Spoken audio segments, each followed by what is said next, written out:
കളമശ്ശേരിയിലെ സ്വകാര്യ സ്കൂളിൽ ഒരു കുട്ടി കൂടി മെനിഞ്ചൈറ്റിസ് സ്ഥിരീകരിച്ചു എന്ന വാർത്തയുടെ വിശദാംശങ്ങളിലേക്കാണ് റിയ പോകുന്നത്. റിയ പറയൂ.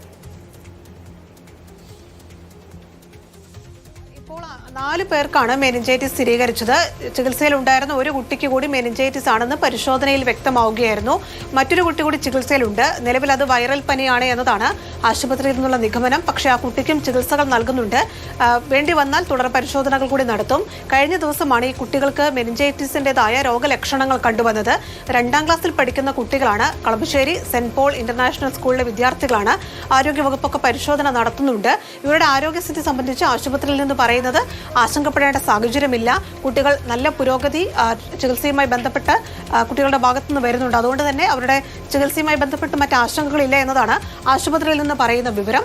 എന്തായാലും ആരോഗ്യവകുപ്പ് കൃത്യമായി നിരീക്ഷണങ്ങൾ നടത്തുന്നു. ഏറ്റവും പ്രധാനപ്പെട്ട കാര്യം, ഈ സ്കൂളുമായി ബന്ധപ്പെട്ട് ഏതെങ്കിലും കുട്ടികൾക്ക് കടുത്ത പനി അല്ലെങ്കിൽ തലവേദന, കഴുത്തുവേദന, ഇതാണ് സാധാരണ വരുന്ന ലക്ഷണങ്ങൾ. ഇതുണ്ടെങ്കിൽ എത്രയും വേഗം ചികിത്സ തേടണമെന്ന നിർദ്ദേശം സ്കൂൾ അധികൃതരും അതോടൊപ്പം തന്നെ ആരോഗ്യവകുപ്പ് നൽകുന്നുണ്ട്. മറ്റേതെങ്കിലും തരത്തിലുള്ള പകർച്ചവ്യാധിയുമായി ബന്ധപ്പെട്ട ആശങ്കയുണ്ടോ എന്നറിയാൻ സ്കൂളിലെ കുടിവെള്ള സ്രോതസ്സുകൾ അടക്കം പരിശോധിച്ചിട്ടുണ്ട്. എന്തായാലും കൃത്യമായ പരിശോധനകളും നിരീക്ഷണവും സ്കൂളുമായി ബന്ധപ്പെട്ട് നടത്തുന്നുണ്ട്. ഇത് ആ സ്കൂളിലെ മാത്രമല്ല, ജില്ലയിൽ മറ്റെവിടെയെങ്കിലും സമാനമായ രോഗലക്ഷണങ്ങളോ ആശങ്കയോ ഉണ്ടെങ്കിൽ കൃത്യമായി ചികിത്സ തേടുക എന്ന മുന്നറിയിപ്പാണ് ആരോഗ്യവകുപ്പ് നൽകുന്നത്.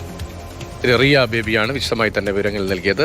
രോഗം സ്ഥിരീകരിച്ച കുട്ടികളുടെ എണ്ണം 4ആയി ഉയർന്നിരിക്കുകയാണ്. വേണ്ട ഇടപെടൽ ആരോഗ്യവകുപ്പിന്റെ ഭാഗത്തുനിന്ന് ഉണ്ടാകുന്നു എന്നാണ് ആരോഗ്യവകുപ്പുമായി ബന്ധപ്പെട്ട പ്രതികരണങ്ങളൊക്കെ മനസ്സിലാക്കുന്നത്.